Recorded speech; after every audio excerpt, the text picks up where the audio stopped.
NCERT Chapter 2 Microorganism Friends and Foe Part 2 ആണ് ഇന്നിവിടെ discuss ചെയ്യുന്നത്. പാർട്ട് 1 ഓൾറെഡി അപ്ലോഡ് ചെയ്തതാണ്. കാണാത്തവർക്ക് വേണ്ടിയിട്ട് ലിങ്ക് ഡിസ്ക്രിപ്ഷൻ ബോക്സിൽ ഇടാം. അപ്പോൾ കാണാത്തവരുണ്ടെങ്കിൽ ഫസ്റ്റ് അത് കണ്ടതിന് ശേഷം ഇത് കണ്ടാൽ മതി. കഴിഞ്ഞ സെക്ഷനിൽ മൈക്രോ ഓർഗാനിസത്തിൻ്റെ ബെനിഫിറ്റ്സ് വരെയാണ് ഡിസ്കസ് ചെയ്ത് നിർത്തിയത്. ഈ സെക്ഷൻ തുടങ്ങുന്നത് മൈക്രോ ഓർഗാനിസത്തിൻ്റെ ഹാംഫുൾ സൈഡ്സ് ഡിസ്കസ് ചെയ്തുകൊണ്ടാണ്. മൈക്രോ ഓർഗാനിസംസ് നമുക്ക് ഒരുപാട് തരത്തിൽ ഡിഫിക്കൽട്ടീസ് ഉണ്ട്. നമുക്ക് ഒരുപാട് ഹാം മൈക്രോ ഓർഗാനിസംസ് ഉണ്ടാക്കുന്നുണ്ട്. ചില മൈക്രോ ഓർഗാനിസംസ് എന്ന് പറയുന്നത് ഡിസീസ് ഉണ്ടാക്കും. ഹ്യൂമൻ ബീങ്സിലും പ്ലാന്റ്സിലും അനിമൽസിലും ഒക്കെ ഡിസീസ് ഉണ്ടാക്കും. അങ്ങനെ ഡിസീസ് കോസിങ് മൈക്രോ ഓർഗാനിസത്തിനെയാണ് നമ്മൾ പാത്തോജൻസ് എന്ന് പറയുന്നത്.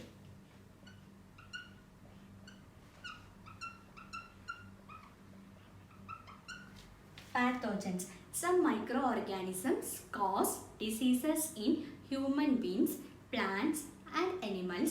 Such disease-carrying microorganisms are known as pathogens. ചില മൈക്രോ ഓർഗാനിസംസ് ഹ്യൂമൻ ബീങ്സിലും പ്ലാന്റ്സിലും അനിമൽസിലും ഒക്കെ അസുഖങ്ങൾ ഉണ്ടാക്കും. അങ്ങനെ അസുഖങ്ങൾ ഉണ്ടാക്കുന്ന മൈക്രോ ഓർഗാനിസത്തിനെയാണ് നമ്മൾ പറയുന്നത് പാത്തോജൻസ് എന്നുള്ളത്. അതുപോലെ തന്നെ മൈക്രോ ഓർഗാനിസംസ് എന്ന് പറയുന്നത് ഫുഡുകളെ കേടുവരുത്തും. അതുപോലെ തന്നെ ക്ലോത്ത്സ്, ബാഗ്സ് ഒക്കെ കേടുവരുത്തും ചെയ്യും. നമ്മൾ കണ്ടിട്ടുണ്ടാവും ഡ്രസ്സ് ഒരുപാട് കാലം ഉപയോഗിക്കാതെ എടുത്ത് വെച്ച് കഴിഞ്ഞാൽ വെള്ള കളറ് സബ്സ്റ്റൻസ് ഡ്രസ്സിലൊക്കെ വരുന്നത്, അതുപോലെ തന്നെ ബാഗിലും ഒക്കെ വരുന്നത് നമ്മൾ കണ്ടിട്ടുണ്ടാവും. അതൊക്കെ മൈക്രോ ഓർഗാനിസത്തിൻ്റെ പ്രസൻസ് കൊണ്ടാണ്. Disease causing micro organisms in humans. ഇനി നമ്മൾ നോക്കുന്നത് ഹ്യൂമൻ ബീങ്സിലെ എങ്ങനെയാണ് മൈക്രോ ഓർഗാനിസംസ് ഡിസീസ് കോസ് ചെയ്യാനാണ് നമ്മൾ നോക്കുന്നത്. ഇപ്പം നമ്മൾ പറഞ്ഞു ഡിസീസ് കോസിങ് മൈക്രോ ഓർഗാനിസത്തിനെയാണ് നമ്മൾ പാത്തോജൻസ് എന്ന് പറയുന്നത്. ഈ പാത്തോജൻസ് എന്ന് പറയുന്നത് ഹ്യൂമൻ ബോഡിക്ക് നമ്മൾ ശ്വസിക്കുന്ന വായുവിലൂടെയോ നമ്മൾ കഴിക്കുന്ന ഭക്ഷണത്തിലൂടെയോ നമ്മൾ കുടിക്കുന്ന വെള്ളത്തിലൂടെയോ ഒക്കെ നമ്മുടെ ശരീരത്തിൽ പ്രവേശിക്കാൻ പറ്റും. Pathogens enter our body through water we drink, air we breathe, food we take. ഇതിനൊക്കെ പുറമെ എന്ത് ചെയ്യും? They can also be transmitted by direct contact with an infected person. ഒരു ഇൻഫെക്റ്റഡ് പേഴ്സൺ ആയിട്ട് ഒരു ഹെൽത്തി പേഴ്സണ് ഡയറക്റ്റ് കോണ്ടാക്റ്റ് ഉണ്ടായാലോ, ഈ ഇൻഫെക്ഷൻ ഉള്ള ഡിസീസ് കോസിങ് മൈക്രോ ഓർഗാനിസംസ് ഉള്ള അനിമൽസുമായിട്ട് ഹ്യൂമൻ ബീങ്സിന് ഡയറക്റ്റ് കോണ്ടാക്റ്റ് ഉണ്ടായാലൊക്കെ നമ്മുടെ ശരീരത്തേക്ക് എന്ത് ചെയ്യും? ആ disease causing microorganisms pathogens enter ചെയ്യും.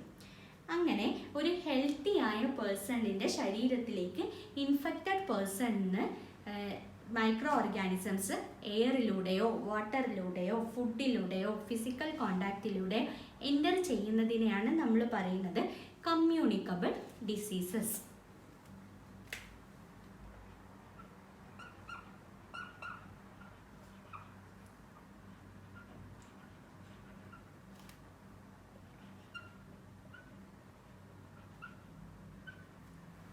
ഇപ്പോൾ എന്താണ് കമ്മ്യൂണിക്കബിൾ ഡിസീസസ് എന്ന് പറഞ്ഞാൽ മൈക്രോബൽ ഡിസീസസ്. മൈക്രോബൽ ഡിസീസസ് എന്ന് പറഞ്ഞാൽ മൈക്രോ ഓർഗാനിസംസ് കോസ് ചെയ്യുന്ന diseases that can be spread from an infected person. Infection ഉള്ള ഒരു പേഴ്സണിന് സ്പ്രെഡ് ചെയ്യാണ്. എങ്ങോട്ട്?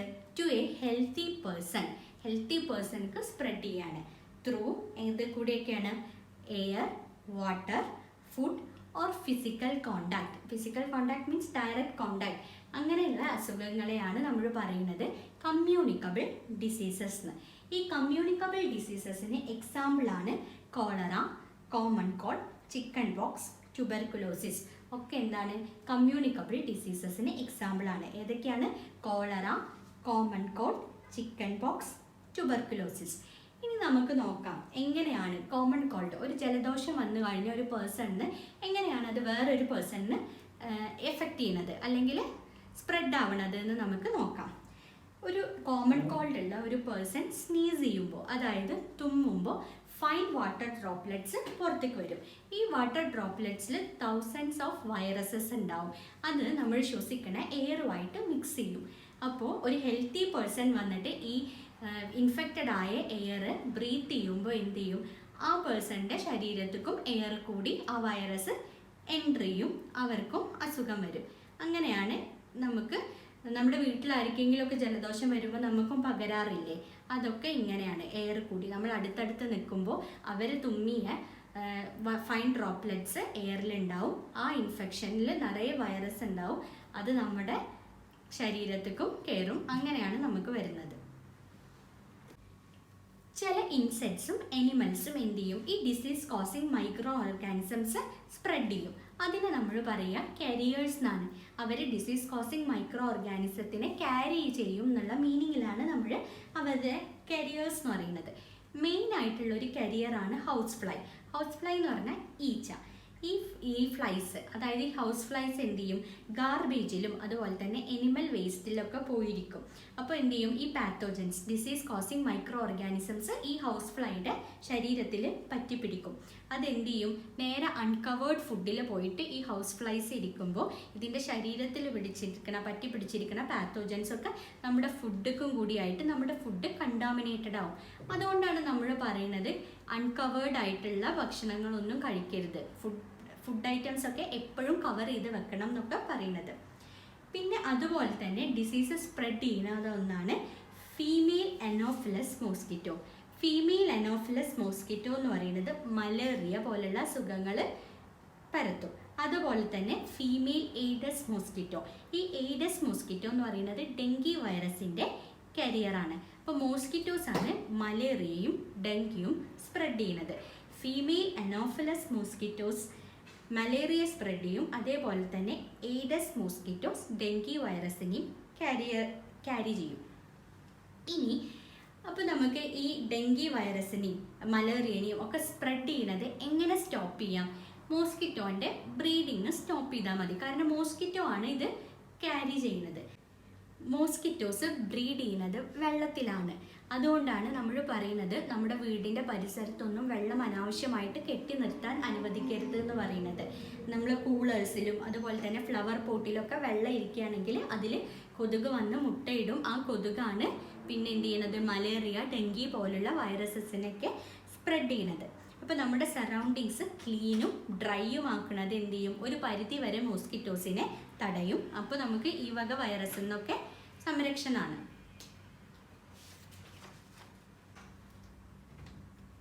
Disease causing micro organism in animals. Micro organisms പ്ലാന്റ്സിലും അതുപോലെ തന്നെ ഹ്യൂമൻ ബീങ്സിലും മാത്രമല്ല അസുഖങ്ങൾ ഉണ്ടാക്കാം, അനിമൽസിലും ഉണ്ടാക്കും. മെയിനായിട്ട് പറയുകയാണെങ്കിൽ ഒരു ഡേഞ്ചറസ് ആയിട്ടുള്ള ഒരു ഹ്യൂമൻ ഡിസീസസ് ആണ് ആന്ത്രാക്സ് എന്ന് പറയുന്നത്. ഹ്യൂമൻസിനും അതുപോലെ തന്നെ കാറ്റിൽസിനും കന്നുകാലികൾക്കും ഈ അസുഖം വരും. ഈ അസുഖം കോസ് ചെയ്യുന്നത് ബാക്ടീരിയം കൊണ്ടാണ്. അതാണ് animals micro organism disease causing micro organism in അനിമൽസിന് മെയിനായിട്ട് പറയാനുള്ളത് ആ രോഗമാണ് anthrax. Food poisoning. Food poisoning നമ്മൾ എല്ലാവരും കേട്ടിട്ടുണ്ട്. ഈ ഫുഡ് പോയ്സണിങ്ങിന് എന്താണ് റീസൺ എന്നറിയോ? ചിലപ്പോൾ നമ്മൾ കഴിക്കുന്ന ഭക്ഷണം ഈ മൈക്രോ ഓർഗാനിസംസ് സ്പോയിൽ ചെയ്തിട്ടുണ്ടെങ്കിൽ, അതായത് ചീത്തയാക്കിയിട്ടുണ്ടെങ്കിലാണ് നമുക്ക് ഫുഡ് പോയ്സണിങ് വരുന്നത്. ചില ഫുഡ് ഐറ്റംസിൽ എന്ത് ചെയ്യും, മൈക്രോ ഓർഗാനിസംസ് ഗ്രോ ചെയ്യും. മൈക്രോ ഓർഗാനിസംസ് ഇങ്ങനെ ഫുഡ് ഐറ്റംസിൽ ഗ്രോ ചെയ്യുമ്പോൾ അതൊരു ടോക്സിക് സബ്സ്റ്റൻസ്, അതായത് കുറച്ച് വിഷമുള്ള ഒരു സബ്സ്റ്റൻസ് അത് പുറത്തേക്ക് വരും. ആ സബ്സ്റ്റൻസസ് ആണ് നമുക്ക് ഫുഡ് പോയ്സണിങ് ഉണ്ടാക്കുന്നത്. അത് സീരിയസ് ആയിട്ടുള്ള ഒരു അസുഖമായിട്ട് മാറും. അപ്പോൾ നമുക്ക് ഈ ഫുഡുകൾ കേട് വരാതെ സൂക്ഷിക്കേണ്ടത് അത്യാവശ്യമാണ്. അങ്ങനെ ഫുഡ് കേട് വരാതെ സൂക്ഷിക്കണതിനെയാണ് നമ്മൾ പ്രിസർവ് ചെയ്യുക എന്ന് പറയാം. ഇനി ഫുഡ് എങ്ങനെയൊക്കെയാണ് നമ്മൾ പ്രിസർവ് ചെയ്യാന്ന് നോക്കാം. അപ്പോൾ നമ്മൾ നേരത്തെ സെക്ഷനിൽ പറഞ്ഞ പോലെ മൈക്രോ ഓർഗാനിസംസ് ആണ് ഭക്ഷണങ്ങൾ കേടുവരുത്തുന്നത്. ഈ കേടുവരുത്തുന്ന ഭക്ഷണങ്ങൾ എന്ത് ചെയ്യും, ഒരു ബാഡ് സ്മെല്ലും അതുപോലെ തന്നെ ബാഡ് ടേസ്റ്റും ചിലപ്പോൾ കളറൊക്കെ ചേഞ്ച് ചെയ്തിട്ടുണ്ടാവും. അപ്പോൾ നമ്മൾ ഇതൊക്കെ ഒഴിവാക്കാൻ വേണ്ടിയിട്ട് എന്ത് ചെയ്യണം, ഭക്ഷണം ശരിക്കും സൂക്ഷിക്കണം, ഭക്ഷണം പ്രിസർവ് ചെയ്യണം. അപ്പോൾ പ്രിസർവ് ചെയ്യാനുള്ള മെത്തേഡ്സ് ആണ് ഇനി നമ്മൾ നോക്കുന്നത്. Chemical method, preservation by common salt, preservation by sugar, preservation by oil and vinegar, heat and cold treatment, storage and packing. ഇത്രയും മെത്തേഡ്സിലാണ് നമ്മൾ എങ്ങനെയാണ് ഫുഡ് പ്രിസർവ് ചെയ്യാന്ന് നോക്കുന്നത്. ഫസ്റ്റ് ഫുഡ് പ്രിസർവേഷൻ മെത്തേഡാണ് നമ്മൾ പറയുന്നത് കെമിക്കൽ മെത്തേഡ്. ഈ കെമിക്കൽ മെത്തേഡിൽ നമ്മൾ കോമൺ ആയിട്ട് യൂസ് ചെയ്യുന്ന കെമിക്കൽസാണ് സോൾട്ടും എഡിബിൾ ഓയിൽസും. സോൾട്ട് എന്ന് പറഞ്ഞാൽ നമുക്ക് എല്ലാവർക്കും അറിയാം, ഉപ്പ്. എഡിബിൾ ഓയിൽസ് എന്ന് പറഞ്ഞാൽ ഈറ്റബിൾ ഓയിൽസ്, അതായത് നമുക്ക് കഴിക്കാൻ പറ്റുന്ന ഓയിൽസ് ആണ്. മൈക്രോ ഓർഗാനിസത്തിൻ്റെ ഗ്രോത്ത് ചെക്ക് ചെയ്യാൻ വേണ്ടിയിട്ട് നമ്മൾ മെയിനായിട്ട് ഉപയോഗിക്കുന്ന രണ്ടെണ്ണം, സോൾട്ടും എഡിബിൾ ഓയിൽസും. അതുകൊണ്ട് മൈക്രോ ഓർഗാനിസത്തിൻ്റെ ഗ്രോത്ത് ചെക്ക് ചെയ്യാൻ വേണ്ടിയിട്ട് നമ്മൾ ഉപയോഗിക്കുന്ന കെമിക്കൽസ് ആണ് സോൾട്ടും എഡിബിൾ ഓയിൽസും. അതുകൊണ്ട് നമ്മൾ അതിനെ രണ്ടിനെയും ഈ കേസിൽ പറയുക എന്താണ്, preservatives. We add salt or acid preservatives to pickle to prevent attacks of microbes. നമുക്കറിയാം പിക്കിൾസ്, അച്ചാറുകളുടെ ഗ്രോത്ത്, മൈക്രോ ഓർഗാനിസത്തിലുള്ള ഗ്രോത്ത് തടയാൻ വേണ്ടിയിട്ട് നമ്മൾ ഉപയോഗിക്കുക എന്തൊക്കെയാണ്, സോൾട്ട് ഉപയോഗിക്കും, അതുപോലെ തന്നെ ആസിഡ്. നമ്മൾ കോമൺ ആയിട്ട് യൂസ് ചെയ്യുന്ന രണ്ട് പ്രിസർവേറ്റീവ്സ് ആണ് സോഡിയം ബെൻസോണേറ്റ്, അതുപോലെ തന്നെ സോഡിയം മെറ്റാബൈസൾഫേറ്റ് എന്ന് പറയുന്നത്. ഇത് ജാംസിലും സ്ക്വാഷിലും ഒക്കെ ഉപയോഗിക്കുന്നുണ്ട്. ജാമും സ്ക്വാഷും ഒക്കെ കുറേ കാലം വരെ ഇരിക്കാൻ വേണ്ടിയിട്ട് ഉപയോഗിക്കുന്ന കെമിക്കൽസ് ആണ് ഇത്. ബൈ കോമൺ സോൾട്ട്, ഇവിടെ പ്രിസർവ് ചെയ്യുന്നത് കോമൺ സോൾട്ട്, നമ്മൾ സാധാരണ ഉപയോഗിക്കുന്ന സോൾട്ട് ഉപയോഗിച്ചിട്ടാണ് പ്രിസർവ് ചെയ്യുന്നത്. മെയിനായിട്ട് മീറ്റും ഫിഷും ഒക്കെ പ്രിസർവ് ചെയ്യാനാണ് ഇത് യൂസ് ചെയ്യുന്നത്. കുറേ കാലത്തിന് കേടുവരാതെ മീറ്റും ഫിഷൊക്കെ ഇരിക്കാൻ വേണ്ടിയിട്ടാണ് ഉപയോഗിക്കുന്നത്. ഈ മീറ്റും ഫിഷും ഒക്കെ എന്താണ്, ഡ്രൈ സോൾട്ടുമായിട്ട് കവർ ചെയ്യും. മൈക്രോ ഓർഗാനിസത്തിൻ്റെ ഗ്രോത്ത് ചെക്ക് ചെയ്യാൻ വേണ്ടിയിട്ട് ഡ്രൈ സോൾട്ടുമായിട്ട് എന്ത് ചെയ്യും, കവർ ചെയ്യും. അതുപോലെ തന്നെ അംല എന്ന് പറഞ്ഞാൽ നെല്ലിക്ക, റോ മാംഗോസ് എന്ന് പറഞ്ഞാൽ പച്ചമാങ്ങയൊക്കെ ഒരുപാട് കാലം ഇരിക്കാൻ വേണ്ടിയിട്ട് നമ്മളത് സോൾട്ടിൽ, കോമൺ സോൾട്ടിൽ ഇട്ട് വെക്കും. അതൊക്കെ ഒരു വേ ഓഫ് പ്രിസർവിങ് ആണ്. ഈ മാങ്ങയുടെയൊക്കെ കാലം കഴിഞ്ഞാലും നമുക്ക് മാങ്ങയൊക്കെ കഴിക്കാൻ വേണ്ടിയിട്ട് നമ്മളത് ഉപ്പിലിട്ട് വെക്കില്ലേ, അത് ഒരു വേ ഓഫ് പ്രിസർവേറ്റീവ്. ഇനി തേർഡ് ടൈപ്പാണ് പ്രിസർവേഷൻ ബൈ ഷുഗർ. പഞ്ചസാര ഉപയോഗിച്ചിട്ടുള്ള preservation.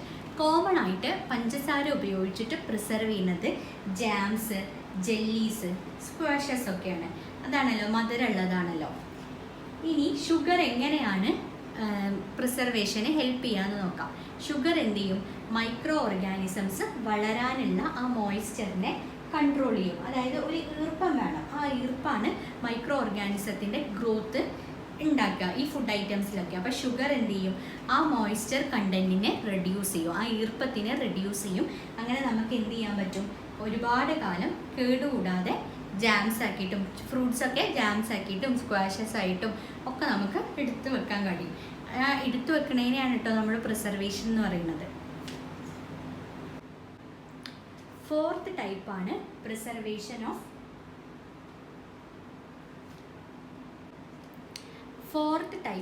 Preservation by oil and vinegar. ഓയിലും വിനെഗറും യൂസ് ചെയ്തിട്ടുള്ള പ്രിസർവേഷൻ. ഓയിലും വിനെഗറും യൂസ് ചെയ്താൽ എന്താണ്, ആ ഒരു അറ്റ്മോസ്ഫിയറിൽ എന്ത് ചെയ്യാൻ പറ്റില്ല, മൈക്രോ ഓർഗാനിസത്തിന് വളരാൻ കഴിയില്ല. അപ്പോൾ അത് നമ്മൾ വല്ല പിക്കിൾസിലോ ഓയിൽ ഒഴിച്ചു വെക്കുകയോ വിനെഗർ ഒഴിച്ചു വെക്കുകയൊക്കെ ചെയ്ത് കഴിഞ്ഞാൽ മൈക്രോ ഓർഗാനിസത്തിന് ആ ഒരു കണ്ടീഷനിൽ, ആ ഒരു സറൗണ്ടിങ്സിൽ എക്സിസ്റ്റ് ചെയ്യാൻ കഴിയില്ല. അതുകൊണ്ട് ഇതും ഒരു പ്രിസർവേഷനായിട്ട് യൂസ് ചെയ്യും. പിക്കിൾസിൽ മാത്രമല്ല, വെജിറ്റബിൾസും ഫ്രൂട്ട്സും ഫിഷും മീറ്റും ഒക്കെ ഇങ്ങനെ പ്രിസർവ് ചെയ്യും. നെക്സ്റ്റ് പ്രിസർവേഷൻ ടൈപ്പാണ് ഹീറ്റ് ആൻഡ് കോൾഡ് ട്രീറ്റ്മെൻറ്റ്സ്. നമ്മൾ കണ്ടിട്ടുണ്ടാവും, നമ്മൾ വീട്ടിലൊക്കെ പാല് വാങ്ങിച്ചു കഴിഞ്ഞാൽ തിളപ്പിച്ച് വെക്കുന്നത്. അതെന്തിനാണ് തിളപ്പിക്കുന്നത്, എന്ത് ചെയ്യും, ഒരുവിധം മൈക്രോ ഓർഗാനിസത്തിനൊക്കെ കില്ല് ചെയ്യും. മൈക്രോ ഓർഗാനിസത്തിനൊന്നും ആ കണ്ടീഷനിൽ ഒരുപാട് തിളപ്പിച്ച് കഴിഞ്ഞാൽ വളരാൻ കഴിയില്ല. അതുകൊണ്ടാണ് പാലൊക്കെ തിളപ്പിച്ച് വെക്കുന്നത്. അതുപോലെ തന്നെ എന്താണ്, നമ്മൾ ബാക്കി വന്ന ഭക്ഷണങ്ങളൊക്കെ എന്ത് ചെയ്യും, റെഫ്രിജറേറ്ററിൽ വെക്കും, ഫ്രിഡ്ജിൽ വെക്കും. എന്താണ് കാരണം, ലോ ടെമ്പറേച്ചറാണ്. അതായത് തണുപ്പ് കൂടുക എന്ന് പറഞ്ഞാൽ ടെമ്പറേച്ചർ ലോ ആണ്. ലോ ടെമ്പറേച്ചറിലും എന്താണ്, മൈക്രോ ഓർഗാനിസത്തിന് എക്സിസ്റ്റ് ചെയ്യാൻ കഴിയില്ല. അതുകൊണ്ട് കുറേ കാലം സ്പോയിൽ ഇല്ലാതെ ഇരിക്കാൻ കഴിയും. നമുക്കതുപോലെ തന്നെ പാല് കവറിലാക്കിയിട്ടും കിട്ടും. ഈ കവറിലാക്കി വരുന്ന പാല് എന്തുകൊണ്ടാണ് കേടുവരാത്തതെന്നറിയോ, അത് പാസ്ചറൈസ്ഡ് മിൽക്ക് ആയതുകൊണ്ടാണ് കേടുവരാത്തത്. പാസ്ചറൈസ്ഡ് മിൽക്ക് എന്ന് പറഞ്ഞാൽ നമുക്ക് എന്ത് ചെയ്യാൻ പറ്റും, ബോയിൽ ചെയ്യാതെ, തിളപ്പിക്കാതെ തന്നെ എന്ത് ചെയ്യാൻ പറ്റും, കുടിക്കാൻ പറ്റും. കാരണം തിളപ്പിക്കാതെ തന്നെ മൈക്രോ ഓർഗാനിസംസ് ഒന്നും അതിലുണ്ടാവില്ല. എങ്ങനെയാണ് ഈ പാസ്ചറൈസ്ഡ് മിൽക്ക് ഉണ്ടാക്കുന്നത്, മിൽക്ക് എന്ന് പറയുന്നത് ഫസ്റ്റ് 70 ഡിഗ്രി സെൽഷ്യസിൽ 15 to 30 സെക്കൻഡ് ബോയിൽ ചെയ്യും. ഇങ്ങോട്ട് പെട്ടെന്ന് എന്ത് ചെയ്യും, അത് തണുപ്പിക്കും, ഇങ്ങോട്ട് സ്റ്റോർ ചെയ്യും. അങ്ങനെയാണ് നമുക്ക് കവറിലൊക്കെ ഉള്ള പാല് വരുന്നത്. ഈ പ്രോസസ്സ് എന്ന് പറയുന്നത് കണ്ടുപിടിച്ചത് ലൂയിസ് പാസ്ചർ ആണ്. അതുകൊണ്ട് ഈ പ്രോസസ്സിന് നമ്മൾ പറയുന്നത് എന്താണ്? പാസ്ചറൈസേഷൻ എന്നാണ് പറയുന്നത്. അപ്പോൾ എന്താണ് കവറിലത്തെ പാല് എന്തുകൊണ്ടാണ് കേടുവരാത്തത്? അതായത് പാക്കറ്റ് മിൽക്ക് എന്തുകൊണ്ടാണ് കേടുവരാത്തത്? കാരണം എന്താണ്? അത് പാസ്ചറൈസ്ഡ് ആയതുകൊണ്ടാണ് കേടുവരാത്തത്. ഇനി പാസ്ചറൈസ്ഡ് മിൽക്ക് എന്ന് പറഞ്ഞാൽ എന്താണ്? ഫസ്റ്റ് 15 to 30 സെക്കൻഡ്സിൽ 70 ഡിഗ്രി സെൽഷ്യസിൽ ഹീറ്റ് ചെയ്യും. പിന്നെ എന്ത് ചെയ്യും? അത് തണുപ്പിച്ചിട്ട് സ്റ്റോർ ചെയ്യും. Chilled and stored. അങ്ങനെയുള്ള മിൽക്കിനെയാണ് നമ്മൾ പാസ്ചറൈസ്ഡ് മിൽക്ക് എന്ന് പറയുന്നത്. ആ പ്രോസസ്സിനെയാണ് നമ്മൾ പാസ്ചറൈസേഷൻ എന്ന് പറയുന്നത്. ഇത് ഡിസ്കവർ ചെയ്തത് ആരാണ്? Luis Pasteur. Next way of preservation എന്ന് പറയുന്നത് എന്താണ്? Storage and packing. ഈ സമയത്ത് നമുക്ക് ഒരുപാട് ഡ്രൈ ഫ്രൂട്ട്സും വെജിറ്റബിൾസും ഒക്കെ എന്താണ് എയർ ടൈറ്റ് പാക്കറ്റ്സിൽ നമുക്ക് ലഭിക്കും. അതൊക്കെ എന്താണ്? മൈക്രോബ്സിൻ്റെ അറ്റാക്സ് ഒഴിവാക്കാൻ വേണ്ടിയിട്ടാണ്. അതായത് എയർ ഒന്നും കിടക്കാത്ത രീതിയിൽ നല്ല വൃത്തിയിൽ പാക്ക് ചെയ്ത് വെച്ചാലും നമുക്ക് കുറേ കാലമൊക്കെ ഫുഡ് ഐറ്റംസ് പ്രിസർവ് ചെയ്യാൻ പറ്റും. വെജിറ്റബിൾസും ഒക്കെ നമുക്ക് എന്ത് ചെയ്യാൻ പറ്റും? പ്രിസർവ് ചെയ്യാൻ പറ്റും. അങ്ങനെ ഇതൊക്കെയാണ് preservation methods. Chemical method, preservation by common salt, preservation by sugar, preservation by oil and vinegar, heat and all treatment, storage and packing. Next topic എന്ന് പറയുന്നത് നൈട്രജൻ ഫിക്സേഷൻ ആണ്. നൈട്രജൻ ഫിക്സേഷനിൽ പറയുന്നത് മൈക്രോ ഓർഗാനിസംസ് എന്ന് പറയുന്നത് ലെജുമിനസ് പ്ലാന്റ്സിൻ്റെ റൂട്ട് നൊഡ്യൂൾസിൽ പ്രസൻ്റ് ആവും ചില micro organisms. ഇനി ലെജുമിനസ് plants എന്ന് പറഞ്ഞാൽ ബീൻസ്, പീ, അതുപോലെ തന്നെ പൾസസ്, ഫ്ലവറിങ് പ്ലാന്റ്സിനെയൊക്കെയാണ് ലെജുമിനസ് പ്ലാന്റ്സ് എന്ന് പറയാം. ഈ ലെജുമിനസ് പ്ലാന്റ്സിൻ്റെ റൂട്ട് നൊഡ്യൂൾസിൽ ചില മൈക്രോ ഓർഗാനിസംസ് ഉണ്ടാവും. ഈ മൈക്രോ ഓർഗാനിസംസ് എന്ത് ചെയ്യും? എയറിലുള്ള അറ്റ്മോസ്ഫിയറിനെ സോയിലിൽ ഫിക്സ് ചെയ്യും. അങ്ങനെ സോയിലിൻ്റെ ഫെർട്ടിലിറ്റി കൂട്ടും. അതാണ് നൈട്രജൻ ഫിക്സേഷനിൽ മെയിനായിട്ട് പറയുന്നത്. അങ്ങനെ ലെജുമിനസ് പ്ലാന്റ്സിൻ്റെ റൂട്ട് നൊഡ്യൂൾസിൽ പ്രസൻ്റ് ആയിട്ടുള്ള മെയിൻ മൈക്രോ ഓർഗാനിസം എന്ന് പറയുന്നതാണ് റൈസോബിയം. റൈസോബിയത്തിനെ പറ്റിയിട്ട് നിങ്ങൾ മുന്നത്തെ ക്ലാസ്സിലൊക്കെ പഠിച്ചിട്ടുണ്ട്. ഈ റൈസോബിയം എന്ന് പറയുന്നത് എന്ത് ചെയ്യും? നൈട്രജനെ സോയിലിൽ ഫിക്സ് ചെയ്തിട്ട് സോയിലിൻ്റെ ഫെർട്ടിലിറ്റി ഇൻക്രീസ് ചെയ്യാൻ ഹെൽപ്പ് ചെയ്യും. ഇനി നമ്മൾ ഡിസ്കസ് ചെയ്യാൻ പോകുന്നത് നൈട്രജൻ സൈക്കിളാണ്. ഇപ്പോൾ നമ്മൾ പറഞ്ഞു പ്ലാന്റ്സ് നൈട്രജൻ യൂസ് ചെയ്യുന്നുണ്ടെന്ന്. ഇങ്ങനെ പ്ലാന്റ്സ് ഒക്കെ നൈട്രജൻ യൂസ് ചെയ്തിട്ടും അറ്റ്മോസ്ഫിയറിലുള്ള നൈട്രജൻ്റെ ലെവൽ കൂടുകയോ കുറയോ ചെയ്യാതെ മെയിൻറ്റെയിൻ ചെയ്തു പോകുന്നുണ്ട്, കോൺസ്റ്റൻ്റ് ആയിട്ട് പോകുന്നുണ്ട്. അതെങ്ങനെയാണെന്നാണ് നമ്മൾ നൈട്രജൻ സൈക്കിളിൽ പഠിക്കുന്നത്. നമ്മുടെ അറ്റ്മോസ്ഫിയറിൽ 78% ആണ് നൈട്രജൻ ഉള്ളത്. നൈട്രജൻ എന്ന് പറയുന്നത് നമ്മുടെ എല്ലാ ലിവിങ് ഓർഗാനിസത്തിനും എസെൻഷ്യലായ ഇമ്പോർട്ടൻ്റ് ആയ ഒരു കോമ്പോണൻ്റ് ആണ്. നമുക്ക് പ്രോട്ടീൻസ് ആയിട്ടും ക്ലോറോഫില്ലായിട്ടും ന്യൂക്ലിക് ആസിഡായിട്ട് വിറ്റാമിൻസ് ആയിട്ടൊക്കെ നമുക്ക് നമ്മുടെ എല്ലാ ലിവിങ് ഓർഗാനിസത്തിനും പ്ലാന്റ്സിനായാലും ഹ്യൂമൻ ബീങ്സിലായാലും ഒക്കെ യൂസ്ഫുള്ളായ ഒരു കാര്യമാണ് നൈട്രജൻ എന്ന് പറയുന്നത്. ഇനി ഈ അറ്റ്മോസ്ഫിയറിലുള്ള നൈട്രജൻ എന്ന് പറയുന്നത് ഈ പ്ലാന്റ്സിനും അനിമൽസിനും ഡയറക്റ്റായിട്ട് എടുക്കാൻ കഴിയില്ല, ഡയറക്റ്റായിട്ട് കൺസ്യൂം ചെയ്യാൻ കഴിയില്ല നൈട്രജൻ. അപ്പോൾ എന്ത് ചെയ്യും? സോയിലുള്ള സെർട്ടൈൻ ബാക്ടീരിയാസും ചില ബാക്ടീരിയാസും അതുപോലെ തന്നെ ബ്ലൂ ഗ്രീൻ ആൽഗയൊക്കെ എന്ത് ചെയ്യും? ഈ നൈട്രജനെ സോയിലിൽ ഫിക്സ് ചെയ്തിട്ട് കോമ്പൗണ്ട്സ് ഓഫ് നൈട്രജൻ ആയിട്ട് കൺവേർട്ട് ചെയ്യും. Blue green algae, certain types of bacteria converts atmospheric nitrogen into compounds of nitrogen. ഇങ്ങനെ നൈട്രജൻ കൺവേർട്ട് ചെയ്തിട്ട് കോമ്പൗണ്ട്സ് ഓഫ് നൈട്രജൻ ആയി കഴിഞ്ഞാൽ എന്ത് ചെയ്യാൻ പറ്റും? പ്ലാന്റ്സിനൊക്കെ അത് റൂട്ട് കൂടി എടുക്കാൻ പറ്റും. സോയിലിൽ ഫിക്സ് ചെയ്യും. ബ്ലൂ ഗ്രീൻ ആൽഗയും അതുപോലെ തന്നെ സെർട്ടൈൻ ബാക്ടീരിയാസ് ഒക്കെ നൈട്രജനെ സോയിലിൽ ഫിക്സ് ചെയ്ത് കഴിഞ്ഞാൽ plants can use dum using there Roots. അതിൻ്റെ റൂട്ട്സ്, പ്ലാന്റ്സിൻ്റെ റൂട്ട്സ് യൂസ് ചെയ്തിട്ട് അത് കൺസ്യൂം ചെയ്യാൻ പറ്റും. എന്നിട്ട് പ്ലാന്റ്സ് എന്ത് ചെയ്യും? പ്രോട്ടീൻസും അതർ കോമ്പൗണ്ട്സും ഒക്കെ ഉണ്ടാക്കാൻ ഈ നൈട്രജൻ യൂസ് ചെയ്യും. ഇനി എന്ത് ചെയ്യും? ഈ പ്ലാന്റ്സിനെ കൺസ്യൂം ചെയ്യുന്ന എനിമൽസിനെ, പ്ലാന്റ്സിൽ നിന്ന് ഫ്രൂട്ട്സ് ആയിട്ട് കഴിക്കുന്നതോ അല്ലെങ്കിൽ ഇല കഴിക്കുന്നതോ അങ്ങനെ ഈ പ്ലാന്റ്സിനെ കൺസ്യൂം ചെയ്യണ എനിമൽസിനും എന്ത് ചെയ്യും? ആ പ്രോട്ടീന് കിട്ടും. അതുപോലെ തന്നെ അതർ നൈട്രജൻ കോമ്പൗണ്ട്സ് ഒക്കെ ലഭിക്കും. ഇനി പ്ലാന്റ്സും അനിമൽസും ഒക്കെ ഡൈ ആയി കഴിഞ്ഞാൽ എന്ത് ചെയ്യും? നമ്മുടെ സോയിലുള്ള ബാക്ടീരിയയും ഫംഗയും ഒക്കെ ഈ നൈട്രോജീനിയസ് വേസ്റ്റിനെ നൈട്രജൻ കോമ്പൗണ്ട്സ് ആക്കിയിട്ട് കൺവേർട്ട് ചെയ്യും. ഈ നൈട്രജൻ കോമ്പൗണ്ട്സിനെ എഗെയിൻ എന്ത് ചെയ്യാൻ പറ്റും, പ്ലാന്റ്സിന് യൂസ് ചെയ്യാൻ പറ്റും. അങ്ങനെ കൺവേർട്ട് ചെയ്യും. സോയിലിൽ പ്രസൻറ്റ് ചെയ്ത ബാക്ടീരിയയും ഫംഗയും ഒക്കെ എന്ത് ചെയ്യും, ഈ നൈട്രോജീനിയസ് വേസ്റ്റിനെ വീണ്ടും നൈട്രജൻ കോമ്പൗണ്ട്സ് ആക്കിയിട്ട് കൺവേർട്ട് ചെയ്യും. പ്ലാന്റ്സിന് യൂസ് ചെയ്യാൻ പറ്റുന്ന നൈട്രജൻ കോമ്പൗണ്ട്സ് ആക്കിയിട്ട് കൺവേർട്ട് ചെയ്യും. ചില ബാക്ടീരിയാസൊക്കെ എന്ത് ചെയ്യും, ഈ നൈട്രോജീനിയസ് വേസ്റ്റിൻ്റെ കുറച്ച് പാർട്സിനെ വീണ്ടും അറ്റ്മോസ്ഫിയറിലുള്ള നൈട്രജനായിട്ട് വീണ്ടും അറ്റ്മോസ്ഫിയറിൽ തന്നെ വിടും. അങ്ങനെയാണ് എന്ത് ചെയ്യുന്നത്, ഈ നൈട്രജൻ്റെ സൈക്കിൾ ഫിക്സ് ചെയ്യുന്നത്. നൈട്രജൻ എന്ന് പറയുന്നത് പെർസെൻറ്റേജ് ഓഫ് നൈട്രജൻ എന്ന് പറയുന്നത് മോർ ആവാത്തതും ലെസ് ആവാത്തതും കോൺസ്റ്റൻ്റ് ആയി നിൽക്കുന്നത് അതുകൊണ്ടാണ്. കാരണം എന്താണ്, പ്ലാന്റ്സ് യൂസ് ചെയ്യുന്ന നൈട്രജൻ തന്നെ അത് ഡീക്കേ ആയിക്കഴിഞ്ഞാൽ, ഡെഡ് ആയിക്കഴിഞ്ഞാൽ ചില മൈക്രോ ഓർഗാനിസംസ് ഒക്കെ വീണ്ടും അത് ഗ്യാസ് ആക്കിയിട്ട് വീണ്ടും അറ്റ്മോസ്ഫിയറിൽ തന്നെ വിടും. അങ്ങനെയാണ് ഇത് ബാലൻസ് ചെയ്ത് പോണത്. ഇനി ഇതിനെ പറ്റിയിട്ട് ഡീറ്റെയിൽ ആയിട്ട് മനസ്സിലാവാൻ വേണ്ടിയിട്ട് ഒരു ഫിഗർ ഉണ്ട്. ആ ഫിഗർ ഇനി ഒന്ന് നോക്കാം. വീഡിയോ ഇഷ്ടമായെങ്കിൽ ലൈക്ക് ചെയ്യുക, ഷെയർ ചെയ്യുക, സബ്സ്ക്രൈബ് ചെയ്യുക.